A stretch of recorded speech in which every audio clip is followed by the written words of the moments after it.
Hey guys, how's it going? Hope you're doing well. My name is Crown, and today I'm going to read you some very interesting stories that I hope that you're gonna love. And now, without further ado, let's go!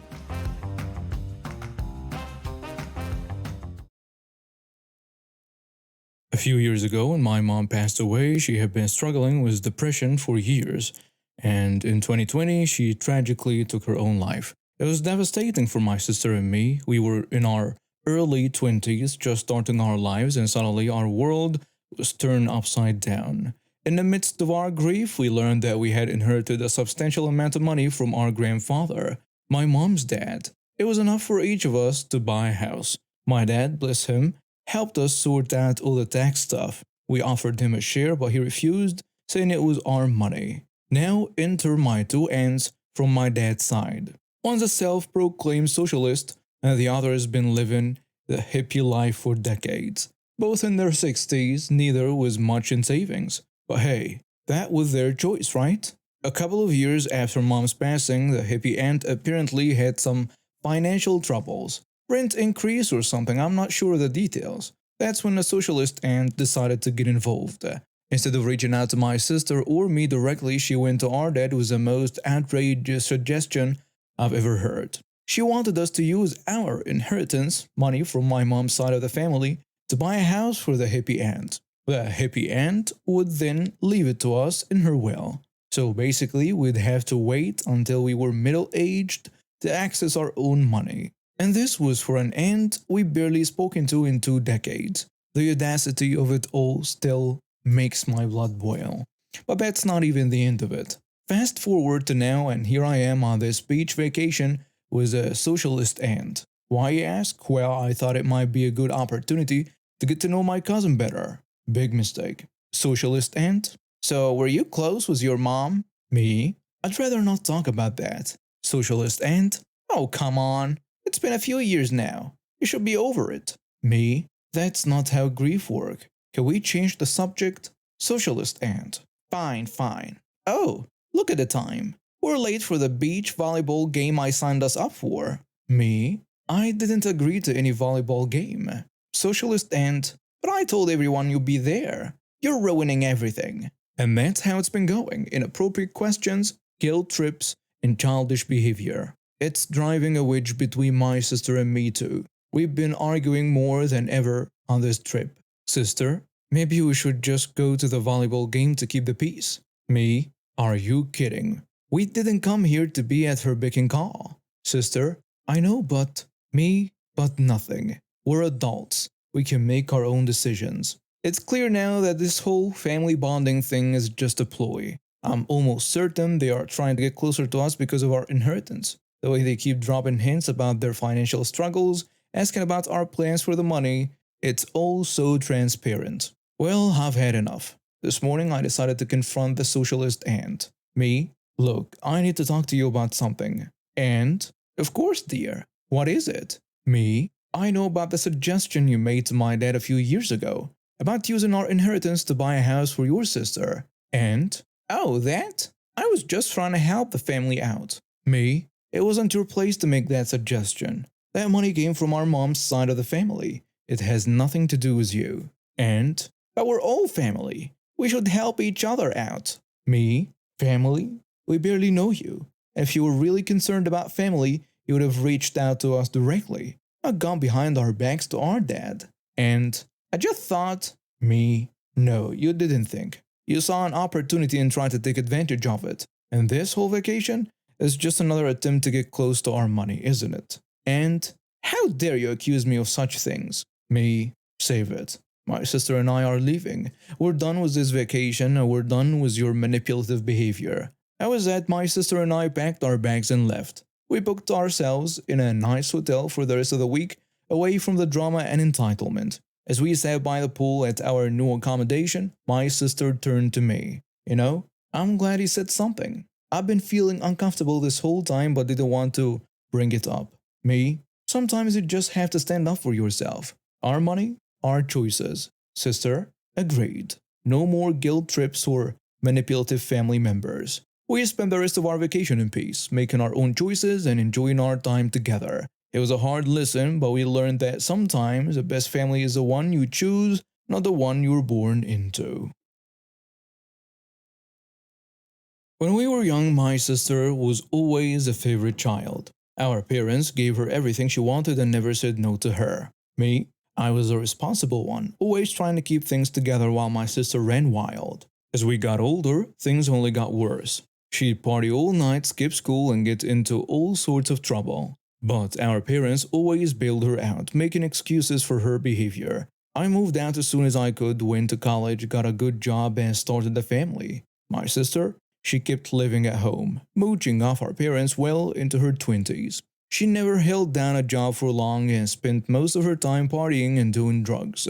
Things came to a head when she got into some really bad stuff. I don't know all the details, but from what I heard, she ended up in the hospital after a particularly wild night. The doctors told her she'd never be able to have kids because of the damage she'd done to her body. Our parents were devastated, but they still couldn't see that their enabling had led to this. Fast forward a few years, and I'm happily married with two beautiful daughters. My sister, now in her 30s, suddenly decides she wants to be a mom.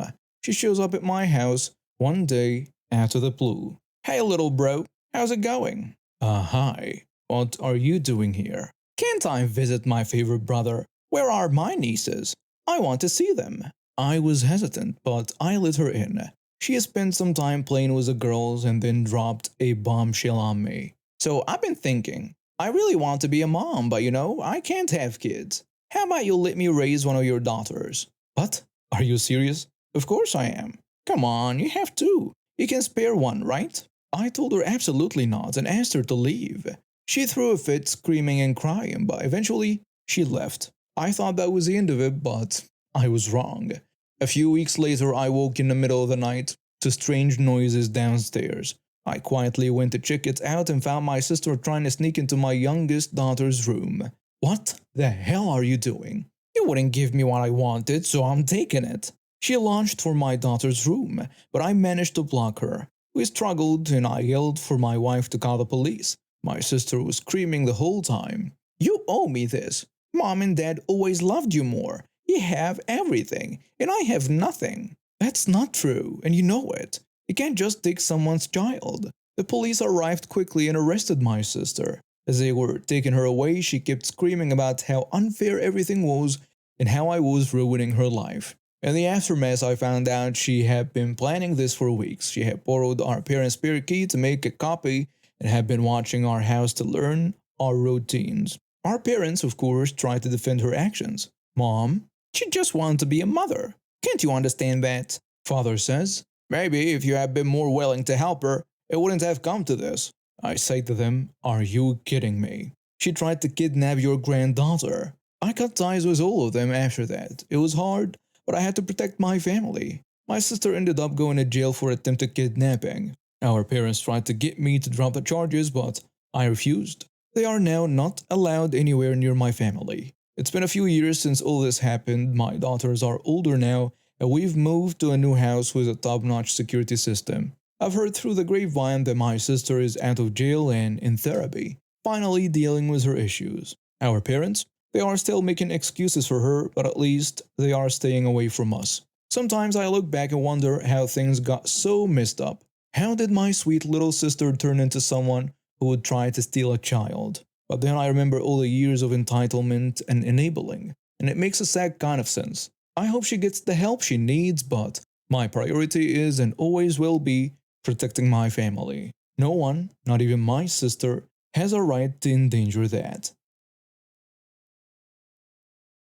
I'm a 34-year-old guy, happily married and working hard to build a stable future for my family. Life was going pretty smoothly until about a year ago when my parents passed away unexpectedly. It was a tough time for me and my younger brother, who is 31. Now, our parents had always been smart with their money, and they left behind a considerable estate.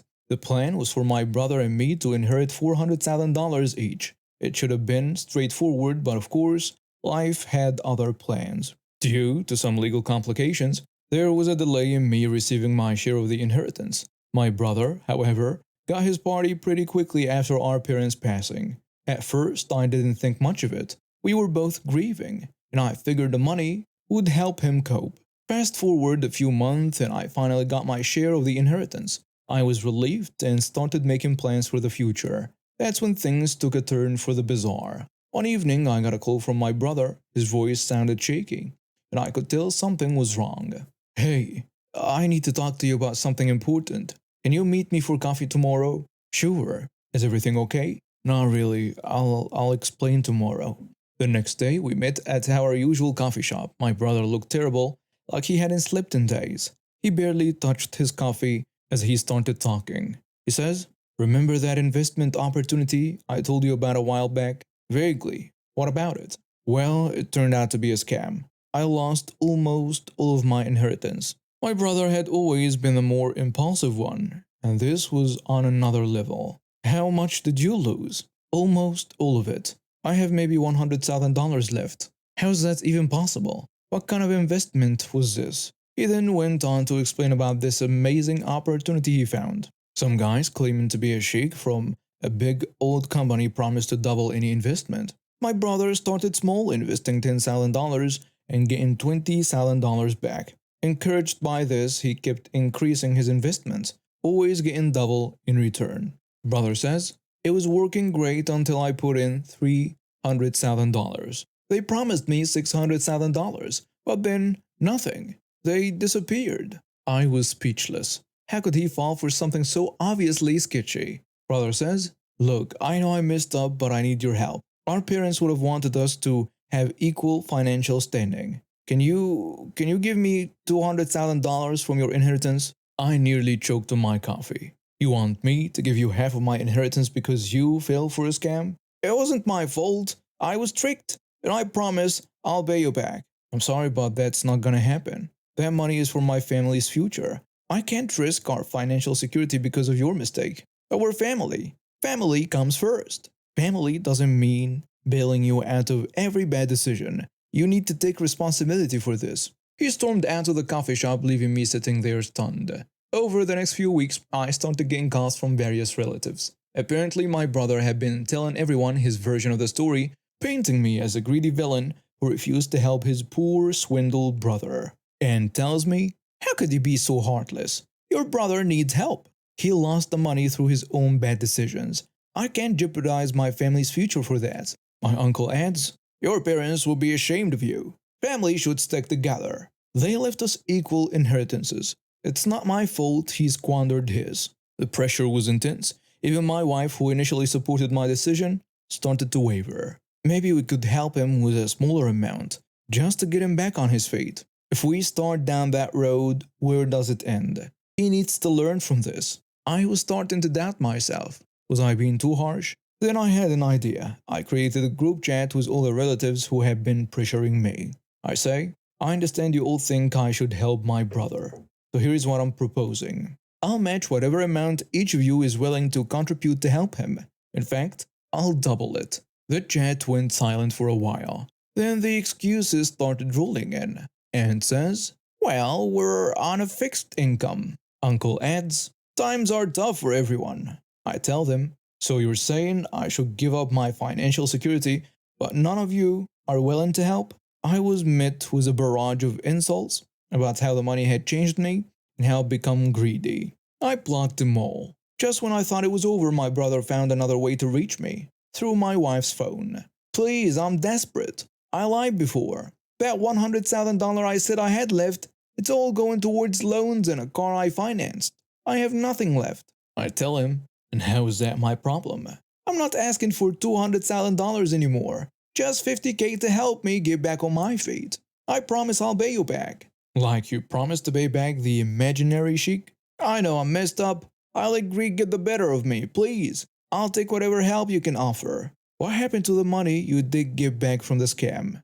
I reinvested it. I thought I could make back what I lost. So you got scammed, then tried to scam the scammers, and lost even more? When you put it that way, I'm done. You made your bed, now you'll lie in it. Don't contact me or my wife again. I hung up and blocked his number on my wife's phone too. It's been a few weeks since then. The dust has settled, and I'm more certain than ever that I made the right decision. My brother's greed and lack of common sense aren't my responsibility. I am focusing on my family and our future. just like our parents would have wanted.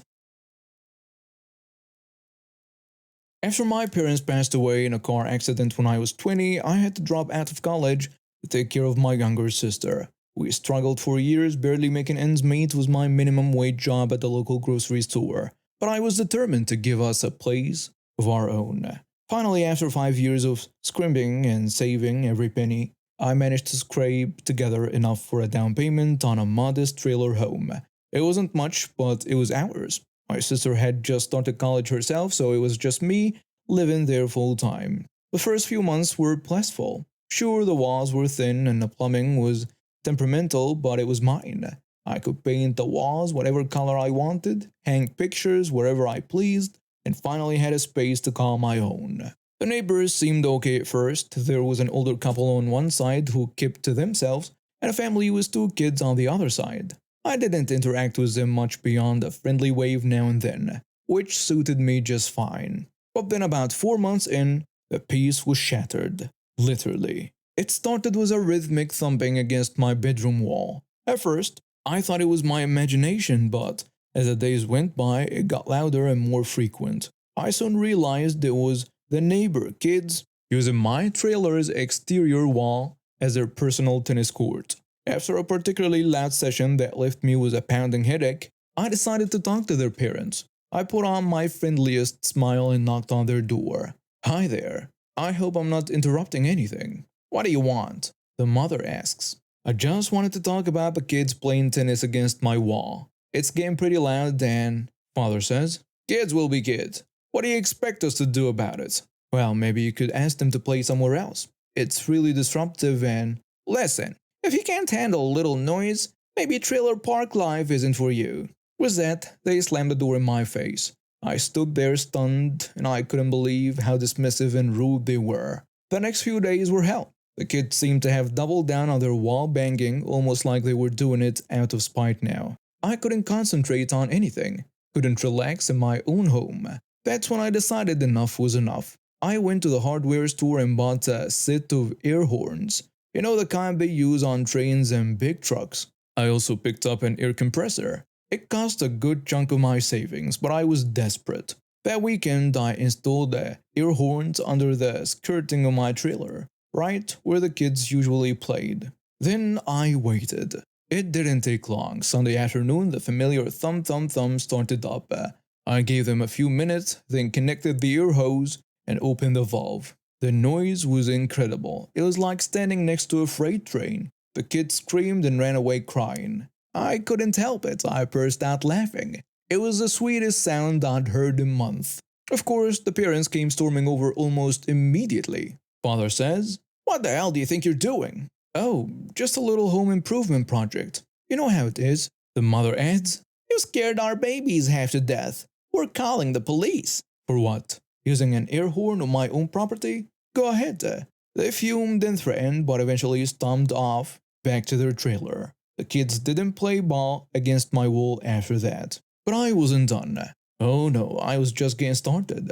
A few days later, I bought a wireless doorbell. That night, I snuck over and hid the bombard under their stairs. Then I waited until about 2 a.m. I pressed the button. Their dogs immediately started barking like crazy. I could hear the parents stumbling around, probably checking the door. After things quieted down, I waited about an hour and did it again. This went on for weeks. I'd ring it at random times, always when I knew they were home. Sometimes I'd do it multiple times a night. Other times I'd wait a few days to lull them into a full sense of security. The bags under their eyes grew darker. They started fighting with each other, probably from lack of sleep. The kids were cranky and irritable all the time. One day I overheard the mother talking to another neighbor. "I swear, this house is haunted or something. The doorbell keeps ringing at all hours, but there is never anyone there." Other neighbor, "Have you thought about moving?" "We can't afford it right now, but I don't know how much more of this I can take." I had to bite my lip to keep from laughing out loud. The cherry on top came about 2 months into my doorbell campaign. I was outside watering my small garden when I saw a for sale sign go up in front of their trailer. The father noticed me looking and stormed over. "I hope you're happy. We're leaving this god-forsaken place." "Oh, that's too bad. Any particular reason? Don't play dumb. But you know it was you with that air horn. I bet you had something to do with our doorbell going crazy too. I have no idea what you're talking about, but I do hope you find a nice new place. Maybe somewhere your kids can play without bothering the neighbors. He looked like he wanted to say more but just shook his head and walked away. They were gone within a week. The new family that moved in was much nicer. We even became friends over time, and you know what? Their kids never once played ball against my wall. And now we have reached the end of today's stories. Thank you for watching and see you next time.